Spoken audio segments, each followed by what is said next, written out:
Imagine stepping onto a stage, the spotlight hitting you like a physical blow. Yeah. But as you look out into the darkness, a cold dread washes over you. You don't just not remember your lines. You can't even grasp who you're supposed to be playing. Oof. That's unsettling. Welcome to the Deep Dive. Hey, everyone. This is where we take a stack of sources, articles, notes, whatever you've got, and really dig in to pull out the most important, fascinating pieces of knowledge just for you. Think of it as your shortcut to getting truly well-informed. Oh, We do the reading, you get the good stuff. Exactly, complete with surprising facts and, we hope, just enough humor to keep you hooked. Hopefully. Today, we are stepping into a very specific corner of the tabletop role-playing world, specifically for Dungeons & Dragons players and game masters. Yeah, people who are already playing or running games. We're doing a deep dive into a unique resource designed to add some truly specific, deeply narrative content to your games, focusing on powerful and complex themes like memory and identity. These are big themes, and this resource gives you concrete ways to handle them. We're pulling back the curtain on excerpts from something called The Forgotten Self, a D&D identity adventure. Right. It's framed as a psychological one-shot adventure. So a contained story you can run in maybe 1 or 2 sessions. But, and this is key, it's absolutely packed with detailed concepts and mechanics that you can pull out and drop into any campaign or character backstory. That's the real value, I think. It's modular. You don't have to run the whole thing to get something useful. Our mission with this deep dive is basically to unpack the core concepts, the specific mechanics, and the vivid elements described in The Forgotten Self. We want to show you exactly how it's designed to inspire you, offering concrete ways to incorporate these complex character themes into your games. The goal is to extract those unique, detailed nuggets, the stuff that makes this adventure tick, and show you how they can enrich your D&D stories. Let's get into it. Okay, let's dive into the core concept behind The Forgotten Self. The entire adventure takes place within a location called the Veritas Theater. Now, the source material makes it crystal clear. Yeah. This isn't just an old building where spooky things happen. No, It's more than that. much more. The Veritas Theater is alive. It's described as a sentient entity that actively manipulates reality within its walls. Okay, creepy. And its primary target, the sense of self, the memories, the very identity of anyone trapped inside. That sounds deeply unsettling. So you wake up inside this place. Right, and the very first thing you experience is this profound disorientation. You have no memory of how you got there. None at all. Zero. But there's this overwhelming, inexplicable feeling that you're meant to perform. Like a show is about to begin, and you are somehow part of the cast. Wow. And it's not just like a spell. No, the resource is specific about this. It's not a simple magical amnesia like a modified memory spell or something. It's enforced by the theater's malignant will. It's woven into the very fabric of the narrative and experienced through roleplay. So the how it happens is less important than the fact that it's happening narratively. Precisely. It's a condition of being in the theater. What's truly fascinating is how this core concept is translated directly into gameplay mechanics. This adventure introduces something called the Forgotten Self mechanic. Yeah, this is central to everything that happens. It's the engine driving the theme. And this is where the resource gets really specific and potent for GMs looking for unique tools, right? Absolutely. At the end of major scenes or significant encounters within the adventure, the game master, the person running the game, is instructed to ask the players a direct, unsettling question. What part of yourself is fading? Just straight up asks that. Straight up. And the player doesn't get to just shrug it off or say nothing. They must choose something specific from their character's backstory, their established personality, a relationship, a core motivation. Something that actually defines them. Exactly. Something that truly defines them and declare that this detail is now forgotten. It's a forced act of deliberate narrative erosion. It's kind of brutal. Wow. Can you give an example? Sure. The source material gives powerful examples. Maybe a player declares, I think I had a sister, but the memory is just gone now. Oh, man. Or perhaps a martial character, like a fighter or barbarian, says, why do I even wield this blade? What was I fighting for? So it attacks their core motivations, too. For sure. It could be forgetting a fundamental piece of their past, like their deity, the name of their hometown, why they started adventuring. It emphasizes how personal and impactful this memory loss is. It's not random facts disappearing, it's the foundation of the character. Exactly. It's deliberately chipping away at who this character is. But this isn't just a narrative beat, you said. It has mechanical weight. Right. through something called memory challenges. The GM can, at key dramatic moments, require a player to attempt to recall one of these details they previously chose to forget. When would that happen? Maybe when they try to use a signature ability tied to that memory, or face a crucial moral crossroads linked to their past, or even just interacting with an NPC who seems vaguely familiar. Okay, so how does that work, like with dice? Yep. If the player can role-play, recalling something about that lost memory, and this is important, even if they have to improvise and invent a plausible detail, because the actual truth is gone. Ah, so they don't have to be right, just convincing. Kind of, they need to produce something that feels like a memory fragment surfacing. Hmm. If they succeed in doing that, they get advantage on whatever they were attempting. So they roll 2d20s and take the better result, makes success more likely. Correct. But if they fail to recall anything, if they draw a complete blank, or if what they come up with feels hollow or rings false, even to their character's own fading self, Then what? then they suffer disadvantage on their action, roll 2 dice, take the worst result. Or the action might even fail outright, depending on the situation. That's a really interesting risk-reward tied to role-playing memory loss. It's incredibly effective. It constantly forces players to engage with their character's inner world and the adventure's core theme. It encourages deep introspection, what is truly essential about my character. And improvisation, too, right, under pressure. Definitely. What would my character grasp at if they were losing themselves? It provides a powerful engine for character immersion. And for GMs, it sounds like a direct narrative-driven tool. Exactly. A way to challenge players and weave the central conflict of fading identity directly into every action and choice. It makes the question of who your character is, or more desperately, was the most important challenge in the game. Okay, so where does all this identity-bending drama unfold? The source gives details about the locations within the Veritas Theater. Oh yeah, vivid descriptions. Oh. And each location is designed to reinforce the themes and mechanics. They're not just settings, they're stages for this psychological play. So where might you start? You might first find yourself in the grand hall, the foyer. The resource describes it as once opulent, maybe gilded and plush, but now covered in a thick layer of dust. Seen better days. Definitely. Yeah. And the exits are inexplicably sealed shut. You can't just walk out. There's this faint, unsettling sound of a distant orchestra tuning up. Always just out of earshot, probably. Exactly. And then a sudden chime of a bell that lets you know with absolute certainty that the performance is about to begin. And you are not the audience, you are the cast. Chilling. Okay, where else? From there, you could discover the Whispering Gallery. This is described as a long corridor lined with tarnished mirrors. Maybe there's faint, melancholic violin music playing. Mirrors! I have a feeling these aren't normal mirrors. Not at all. The mirrors are key here. They don't just show your current reflection, they show glimpses of past selves, potential future selves. What you could have been, or might become. Exactly. And sometimes distorted, nightmarish versions too. They lag behind your movements, adding to the disorientation. Feel there to be creepy. And some even whisper secrets or outright lies directly into your mind as you pass. It's a literal hall of mirrors reflecting that central puzzle of identity. Okay, that's effective. What about the stage itself? Ah, the black stage. This room is described as intensely shadowy, lit only by flickering, sort of inexplicable stage lights. It feels vast and empty. And what happens there? Here, players are called upon by the theater's will, this disembodied pressure, to perform pivotal moments from their character's life. But what if you don't remember that moment anymore because of the fading memory mechanic? Exactly the point. You're forced to make a choice. Try to fabricate a scene that feels right based on the fragments you still hold on to, or stand in silence, unable to perform. Is one better than the other? The resource notes that the theater rewards dramatic performance, regardless of truth. Silence is often met with displeasure. So putting on a show is encouraged, even if it's fake. Seems that way. And in this space, intense emotions become physical manifestations. Guilt might cause the ground to rumble like thunder. Shame could make the character's body tremble uncontrollably, or the air grow cold. Wow, the environment reacts to your inner state. Very much so. Then high above the stage, you might find the director's loft. Sounds ominous. It's described as a dizzying space, maybe reached by rickety stairs or a strange lift.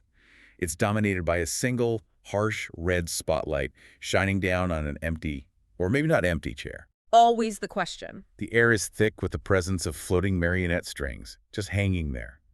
And masks hang on the walls, some whispering, some screaming. Marionette strings. Let me guess. Don't touch. Good guess. Yes. If you touch the strings, or if they descend onto you, you risk becoming a puppet of the theater's will, manipulated into acting against your friends or your nature. How do you get out of that? Fight it. The solution described isn't brute force, it's remembering who you are. Recalling a core truth about your character, something fundamental, can sever the string that binds you. Reclaiming identity fights back the control. Makes sense. And finally, you might reach what's called the final curtain. This is described as the backstage area. Behind the scenes. Right.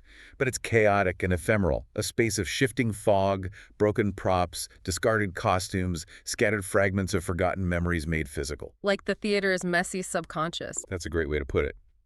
The resource designates this as the location where players will confront the source of the curse, the director.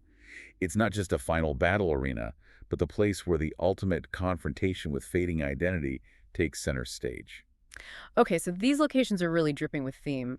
But what about the inhabitants? Are there NPCs? Absolutely. Yeah. And they are just as weird and thematically relevant. No typical goblins here. The source material introduces some truly unique non-player characters who embody these themes of memory and identity. Give me an example. First, there's Marlowe, the Forgotten Star. He's depicted as a fragmented figure, part shadow, part exaggerated stage makeup, his appearance constantly shifting. A fading actor.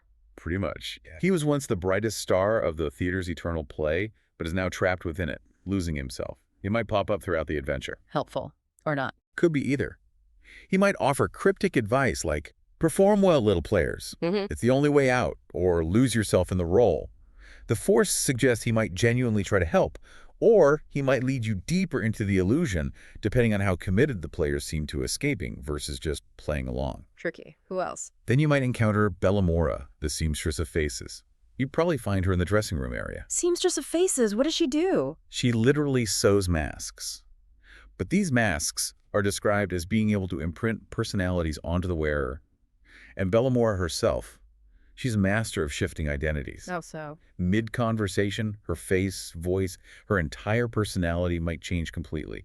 One moment she's demure, the next she's bombastic. You never know who you're really talking to. That sounds incredibly confusing. Does she offer anything? Oh yeah, a chilling deal. She offers players a mask.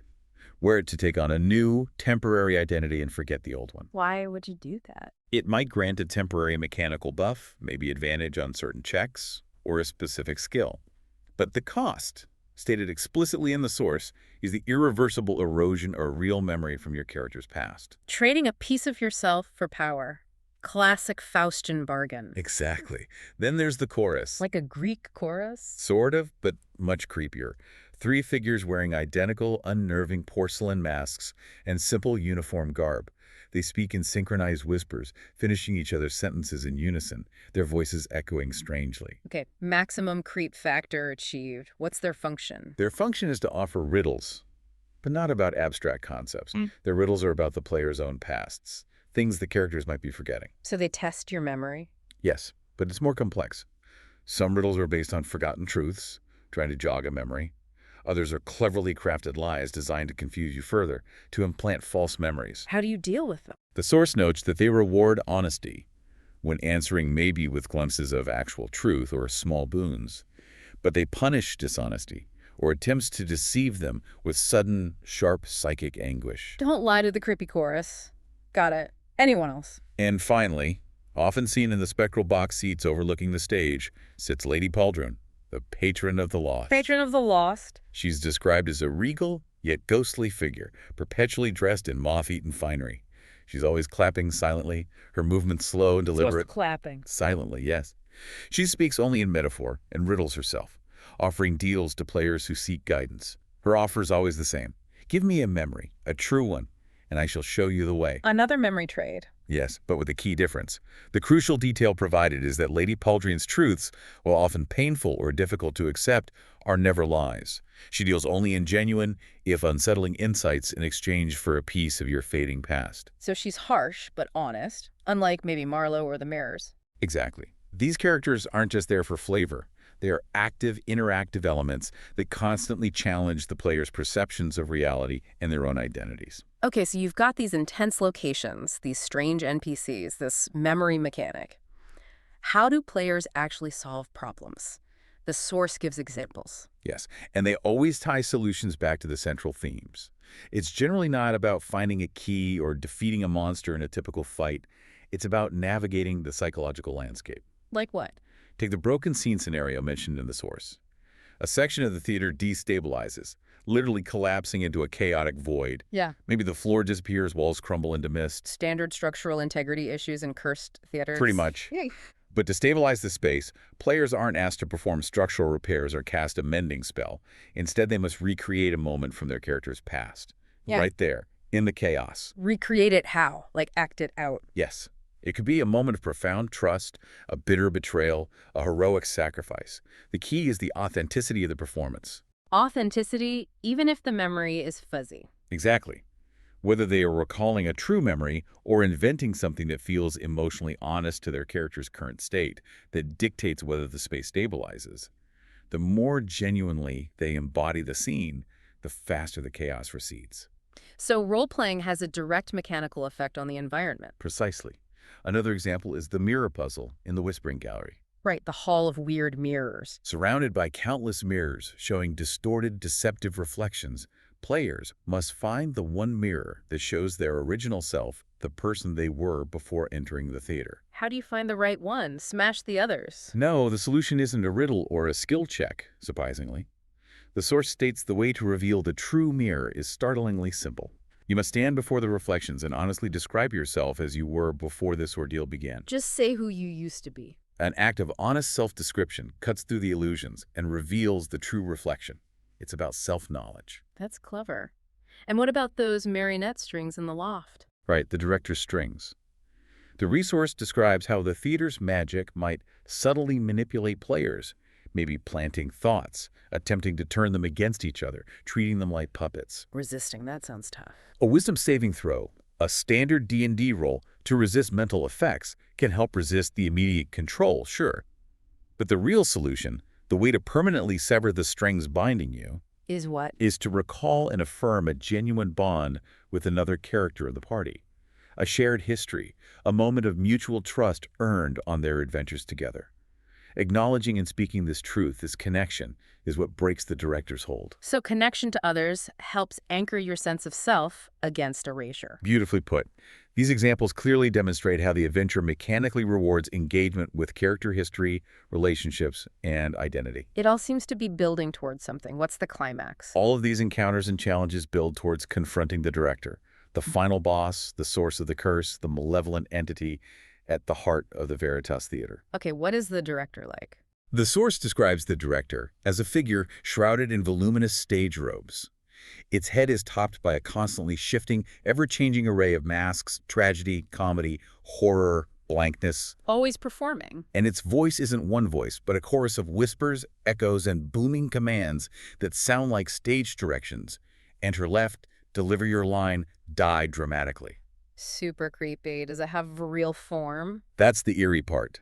Its nature is described as not being a creature with a fixed physical form, but a manifestation born from all the forgotten roles, suppressed emotions, and lost identities consumed by the theater over ages. So it is the theater's forgotten performances? In a sense, yes. It's the collective amnesia and performative fakery given form. How does it fight? Does it just attack?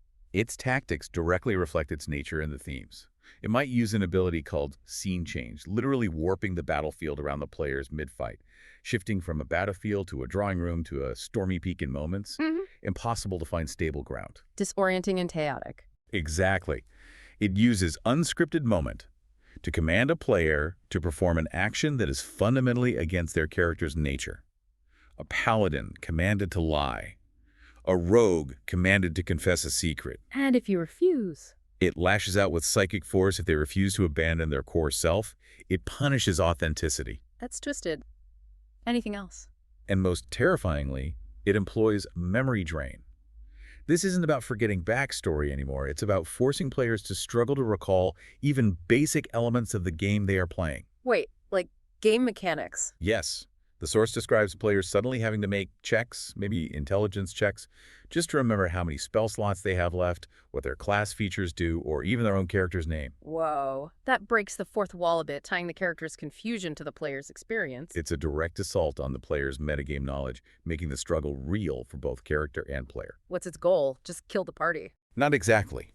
The source makes it clear its true desire isn't simply to defeat them in combat. It's to erase them entirely, to strip away their identity and fold them into the eternal, unending play within the Veritas Theater. To add them to its collection of forgotten selves. Precisely. Yeah. Which leads to the victory condition. It's unique. How so? You don't just hit it until it dies. You can damage it, weaken it, sure. But the director cannot be defeated by reducing its hit points to 0 through conventional attacks alone. That won't end the cycle. So how do you win? The resource states the true victory condition. The director can only be truly vanquished if each player, while standing on the black stage during the confrontation, successfully recalls and speaks aloud one essential truth about themselves. A truth they might have forgotten or had challenged. Exactly. This isn't just reciting a fact they looked up on their character sheet. It's a declaration of a core defining element of their character's being, reclaimed from the fog. It reinforces that the only way to defeat the force trying to erase you is to reclaim and assert who you truly are. That's actually quite powerful. Identity itself is the weapon. Perfectly stated. So what happens after this climactic identity-affirming act, assuming they succeed? The source describes the very structure of the Veritas Theater beginning to unravel. The stage lights flicker out for good. The walls crumble. The illusions fade as the director's influence wanes. The curtain literally falls. And the players get out. As they emerge from the fading reality of the theater, they face a final set of outcomes. These consequences are dictated by how much of themselves they manage to reclaim during the ordeal. So different endings are possible. Yes. Did they remember enough? If so, they step back into the outside world with their identities largely restored. Maybe changed by the experience, scarred even, but fundamentally whole. Okay, that's the good ending, presumably. Or perhaps during their time inside, they leaned into the roles the theater pushed on them. They might leave changed, having consciously or unconsciously embraced a new self, shaped by the performance they gave. Not forgotten, but altered. Interesting. A transformation ending. There's also the poignant possibility that they didn't manage to reclaim enough of their core identity. They couldn't find or speak that essential truth. What happens then? In this case, they might not fully leave. They become lost to the performance, forever trapped as a ghostly echo within the theater's ruins. Perhaps destined to aid or maybe haunt future casts who stumble into the illusion. Becoming part of the theater like Marlowe. Exactly. And the source material leaves you with this powerful final thought. They emerge from the theater, and maybe the world outside looks exactly the same as when they went in. But their place in it, their sense of who they are, has fundamentally shifted. Or Pimby. Or deposes, maybe they simply imagine the entire terrifying ordeal. A shared delusion brought on by stress, or something else entirely. It really cements the adventure's psychological horror foundation. Leaves it ambiguous. I like that. It fits the theme perfectly. Okay, wrapping this up then.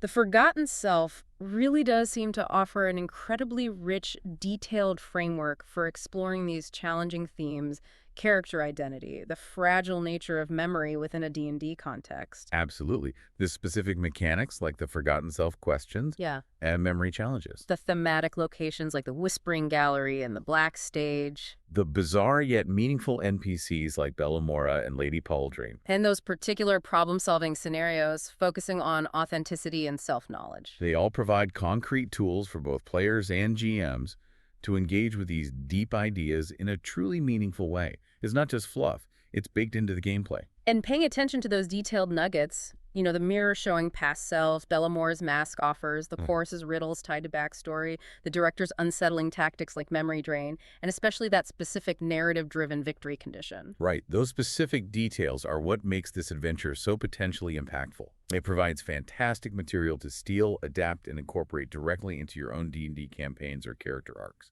So you don't have to run the whole adventure. You could just take the memory drain idea or the Whispering Gallery concept and use it in your ongoing game. Definitely. Think about it. How could challenging a character's sense of self, forcing them to grapple with what's truly essential to their identity, add a whole new, compelling layer of depth to the stories you tell at the table? It really prompts some thinking. And this fascinating resource raises one last important question for you, the listener, to consider. What's that?